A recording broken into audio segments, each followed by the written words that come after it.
Welcome to A Home That Heals. We are on this journey that you've been on with us to creating homes that heal. And we're so glad that you have been alongside because there's a lot to it as we try to make our homes all that God wants them to be. So stick with us today.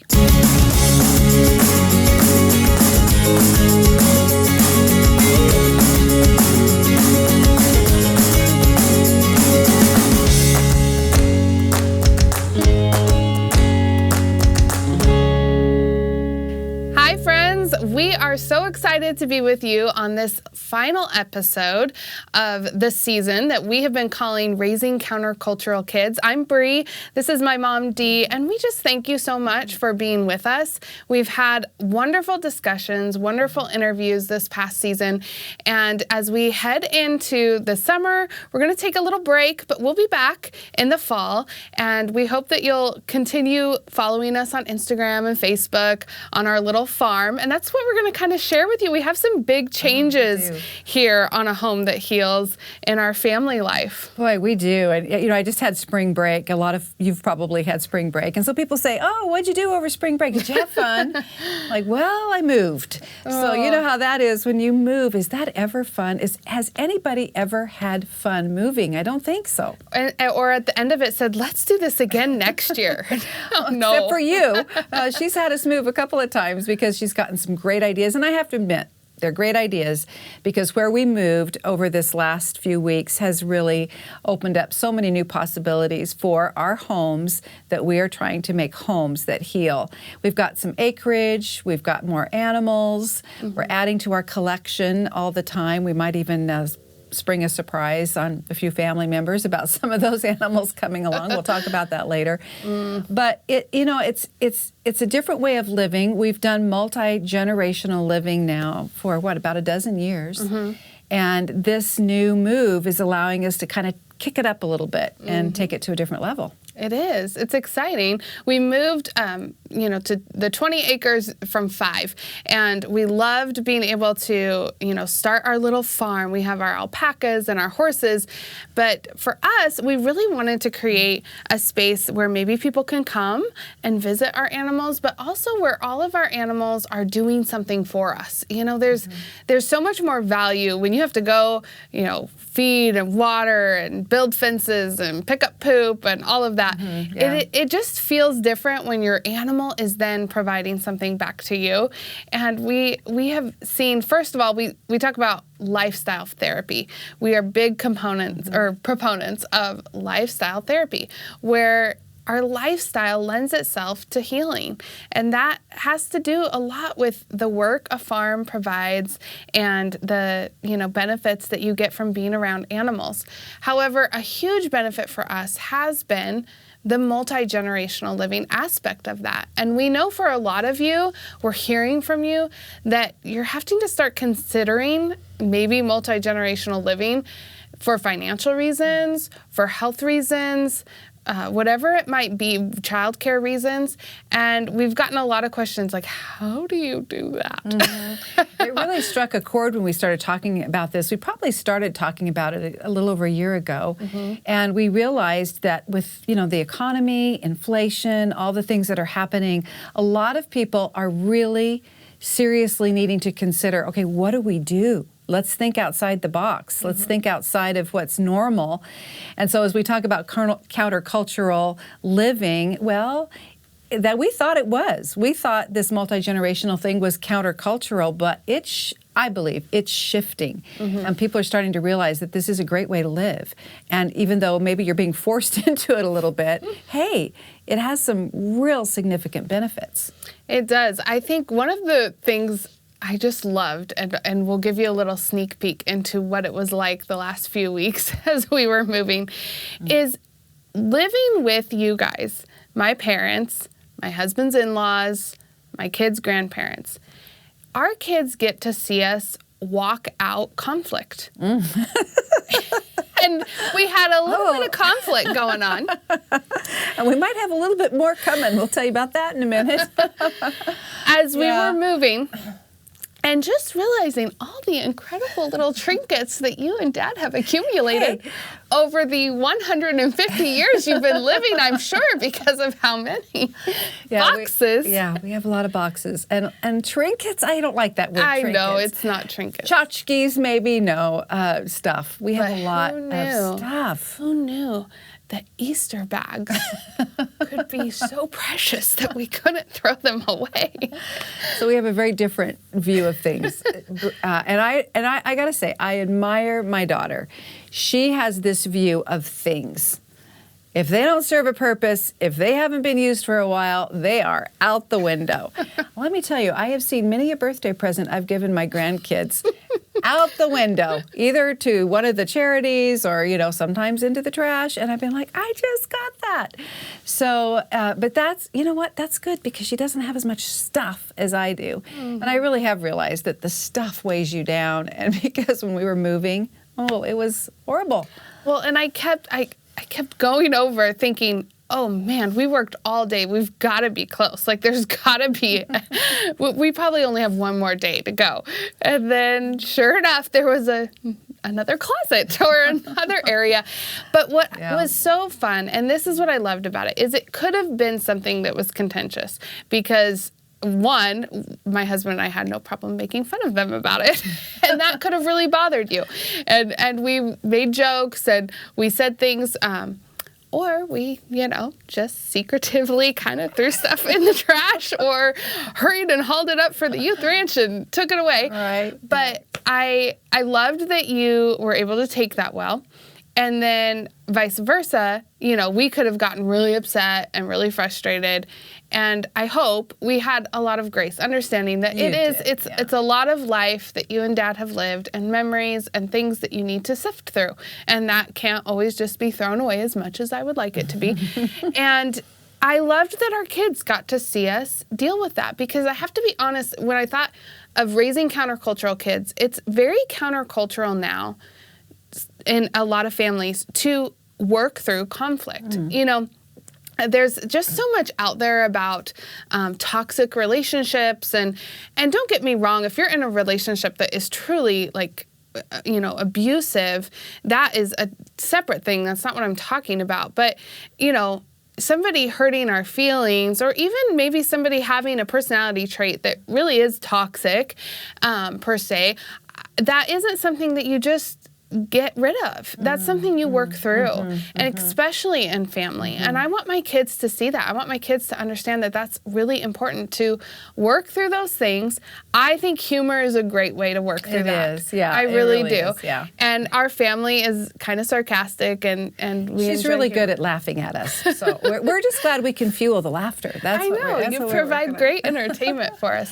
But I thought about that over the last few weeks, that really is countercultural, and it is a beautiful trait because now I know I'm raising kids that are going to be able to go into the workforce. They're going to be able to go into difficult relationships. Maybe their in-laws are going to be really difficult people. Who knows what it will be.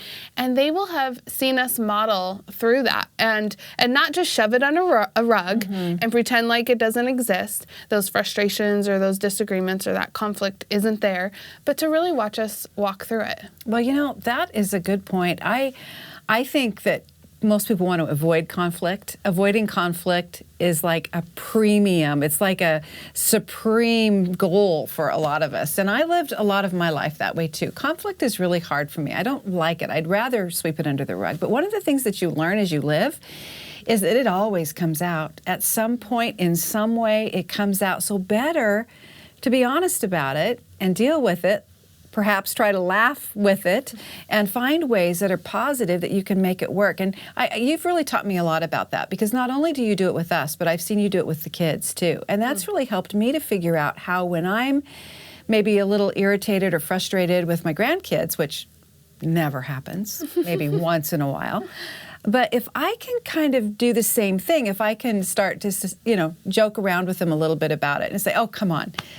Did you really think it was a good idea to do blah, blah, blah, blah, blah? And pretty soon they'll crack a smile and they realize, that maybe wasn't the best thing in the world to do. We can laugh about it and fix it. So thank you. That's been a really good thing. And that's, I want to say, I hope this doesn't sound weird, But, one of the things that I've had to learn from my daughter, because we did a business together for a number of years, and it was a little hard for me because she was still in my mind my little girl.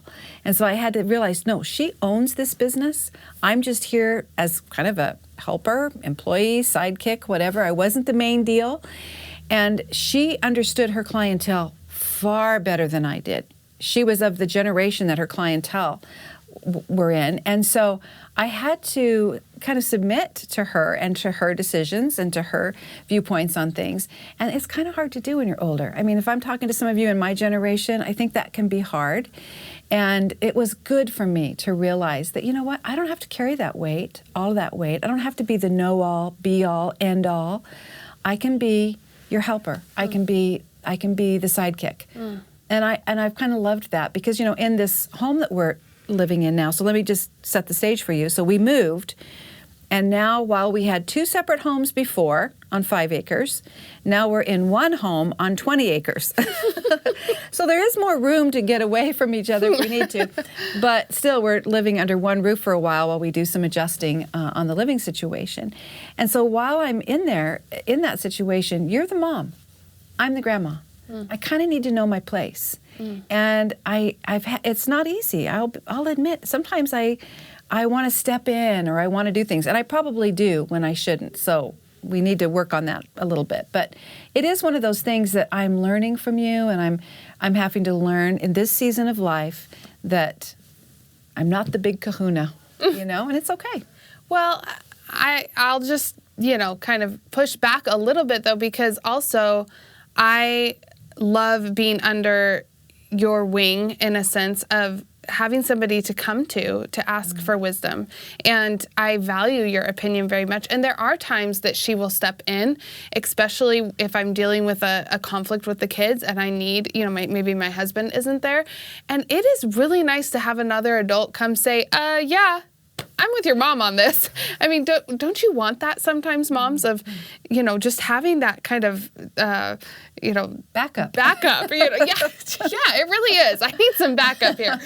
And so it's a wonderful thing to have people in the mix, have family, have people you trust that you would want your kids to go to for advice and all of that. But also those times when I just say, Mom, I don't know how to deal with this situation. I really need some help on it. So I love that.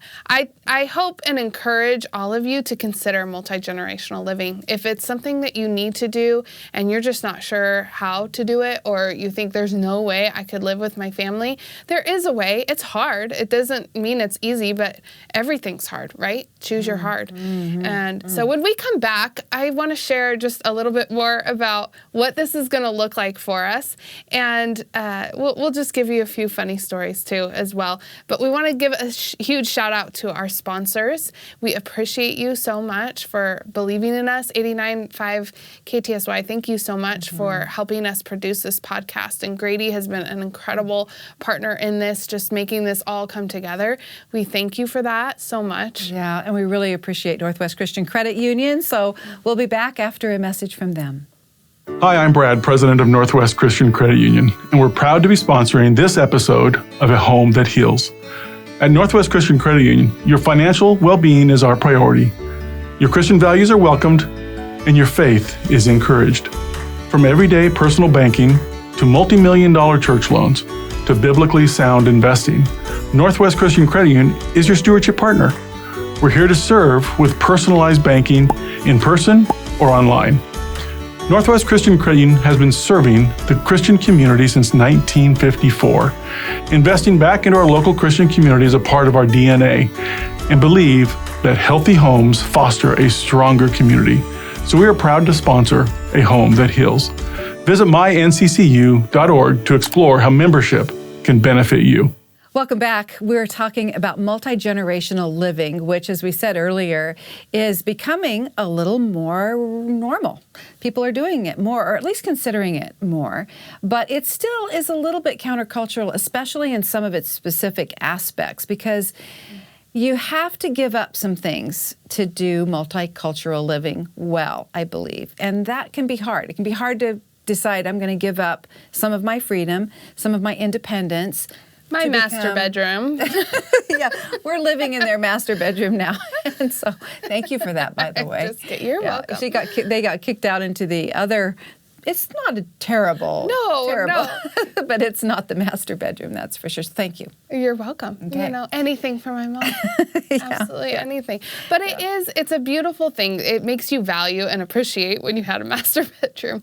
But it also just makes you appreciate what I am gaining from having, my parents do life with us. There's a lot. And one thing I wanted to mention, marriages are so under attack right now in our country. I just believe it wholeheartedly, and I feel it too in my own marriage, that there's just this lie we tend to believe in our marriages. And one little tidbit I wanted to share is that date nights or just time with my husband is so much easier to accomplish and easier to make a reality for us when you guys are right there, because it doesn't take so much planning in terms of, making sure that you clear your whole calendar for an evening so we can go out and, do a date night. Sometimes it's just running up to the, little coffee shop and being able to get a coffee together and have an hour, because we realize you guys don't have a lot going on in that moment, or getting to build the fence together, and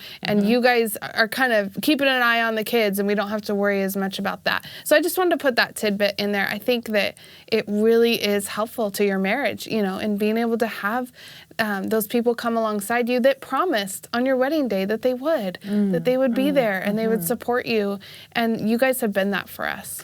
I can almost hear some people saying, well, what about leave and cleave? And let's just say we'll tackle that at some point, because there is something about boundaries and having boundaries, and boundaries are good.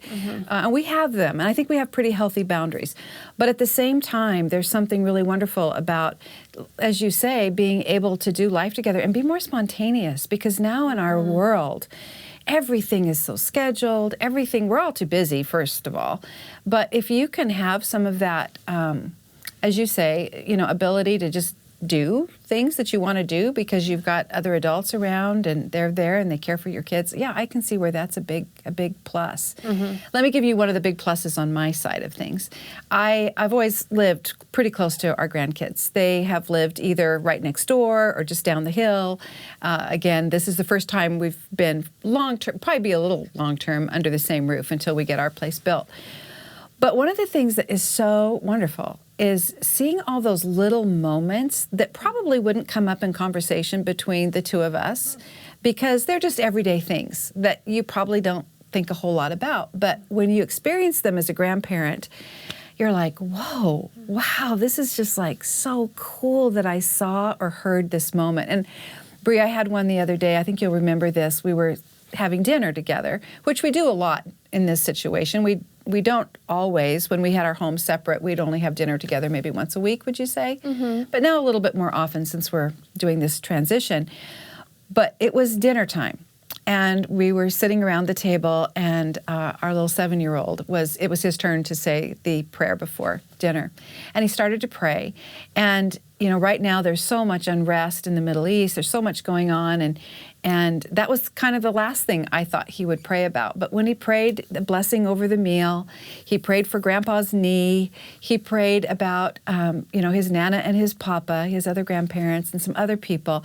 And then at the end, and you'll have to, do you remember this prayer? You'll have to help me remember exactly how he said it. But then he said, and Lord, I pray for Israel. And how did he say it? Because I thought it was so interesting. I think he said that you'll protect and help them. And then he paused and just said, and I know you will, because you keep your promises. And yes, that's what it was. I need to write that down, because when he said, because you keep your promises, I could have been under the table. I was just so moved by that, because that's the truth. That is such truth coming out of his 7-year-old's mouth that I would not probably have heard unless just by accident, Yeah. But because of those little moments. And as I've told you before, this whole idea of blue zones where people live to old age and not just live limping along to old age, but live healthy lives into old age, one of the things that the research has shown is that it is not just one major thing. It's lots of little things. And a lot of those little things are these little interactions that you have that bring joy into your life. And so I'm so grateful for that. And I would just love for everybody, every grandparent to experience that as much as you can. Now, maybe you can't, do it to the extent that we are, but the more you can plug into those everyday things and be a help, come alongside, be a backup, whatever it might be, I think you get to experience more of those kinds of moments. Well, and I know for us, we just have seen how that lifestyle of working side by side, I think we talk about boundaries, we talk about, really helping one another, and one of those ways is work and getting outside, working up until your old age. You're not that old, though. Yeah, but moving, normal movement, not going to the gym to work out, which I hate. Yeah. Nothing against you guys that love that, but, that normal motion is really good for you. Yeah, it is. Going out. Now, another story we were going to tell is about one thing that we do not have in common, which is weeds. I hate pulling weeds. You love pulling weeds. And we have a lot of weeds on this new property. And so we've had weeds on every property we've ever owned. That's They're just, true. I don't love the weeds, but I do find something very therapeutic about pulling them. But I think you have realized that we're a little in over our heads with the weeds on this one because it's bigger, right? Right. And so in an effort to not have as many weeds to pull and not have to do it myself, because I don't find satisfaction like you do thinking, oh, I got you up from the roots. I see it like, I got you, and you're going to come right back tomorrow. That's and reality. I'm going to have to pull you. Yeah. So we, talking about conflict, talking about multi-generational I know living. where this is going, yeah. I'm putting 2 and 2 together. Yeah, absolutely. We have an issue, and I'm not sure. I mean, this is going to put a deadline on when we have to tell my dad that we're getting goats. Yeah, because he has always said, I don't care what animals you get, but don't get goats. Because he's heard so many horror stories about goats and that they get out, and that's the last thing you want to have to deal with. So how are you going to tell your dad that? Because you're getting them, right? You've put the order in. We're getting the goats, and it's actually my husband that wants the goats, I think, because he knows that I don't want him to just spray and kill everything. I want, to try to cut down on that as much as possible. And I also don't want to pull them, and he doesn't want to pull them. And so he's the one that pulled the trigger on the goats. Wow. And so I told him, hey, babe, guess what? You get to tell Dad about the goats. So I'm not sure how this is going to go. But you do have to tell him, because now we're telling you. I know. And I don't want you to tell him in the grocery store. Hey, I heard about your goats. I heard about your goats. They're so cute, though. Are they cute? So cute. I haven't seen them yet. Oh, my goodness. They're so cute. Olive and Toast are their names. They're adorable. Oh, my goodness. So you'll have to show you pictures on our Instagram and our Facebook. We will. See if we can get Dad to pose with them. Yeah, right. Oh, my goodness. No, he's not going to be happy. He's not. That. I know. And the thing about her dad, my husband, is that he will milk it. Oh, he will. Milk it. And he'll probably have fun with it as it's all said and done. But I know. It'll be another way we can teach our kids about conflict. Maybe big conflict. I'm not sure. Hey, speaking of that, can I just say this thing that I wrote down as I was thinking about all this stuff we've been talking about today? Expecting life to be perfect. Isn't that something that we all do? No matter what it is. We just think, this is going to be great. And we just think, it'll be just perfect. Well, that's completely unrealistic. You know that, and I know that. And that's the truth with multi-generational living too, because you just better expect challenges, and by that I mean problems. You better expect that.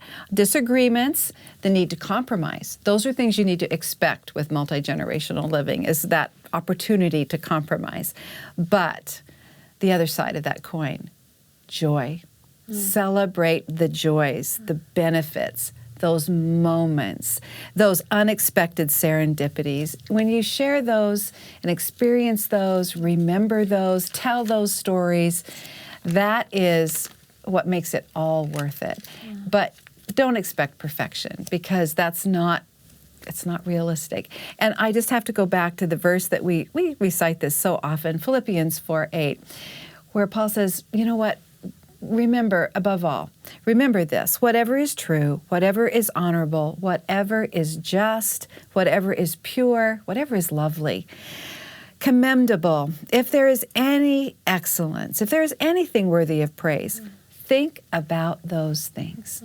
And so I think it's a discipline of the mind and of the heart to put the things that irritate you into their own little corner where you deal with it, or you laugh at it, or you sometimes maybe talk late at night about it.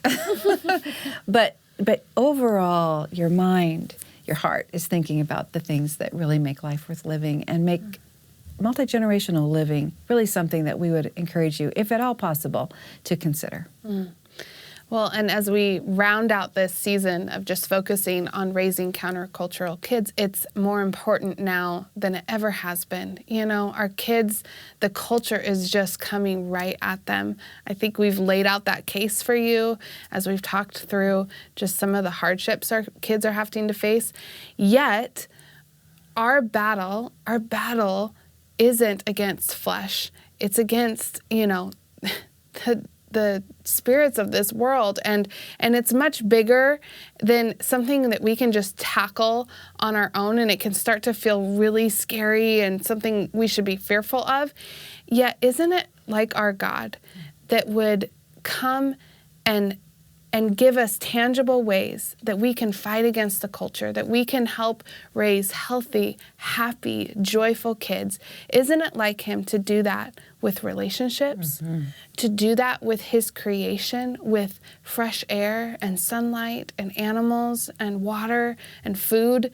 Isn't it like him to literally provide everything that we need?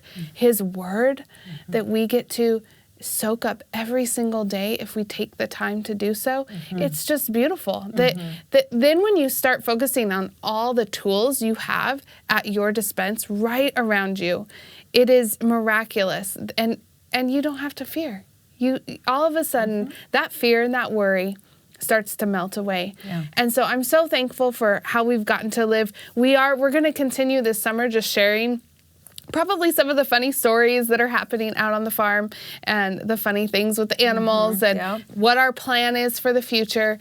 And then we hope that you'll come back to us in the fall, and we'll continue a conversation. How do we create homes that heal, homes that glorify God, homes that are a place of refuge and restoration for our kids, and frankly for ourselves too? So thank you so much for joining us along this journey. We appreciate you. We would love for you to share our past episodes with friends and family. You can do that just by clicking the share button and letting somebody know that you want to be their partner in crime. You want to be their backup, and you want to help them as they work toward raising countercultural kids.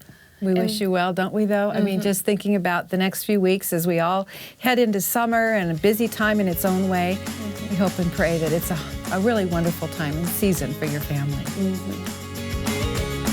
A Home That Heals is produced in partnership with 89.5 KTSY. To find out more about them, go to ktsy.org.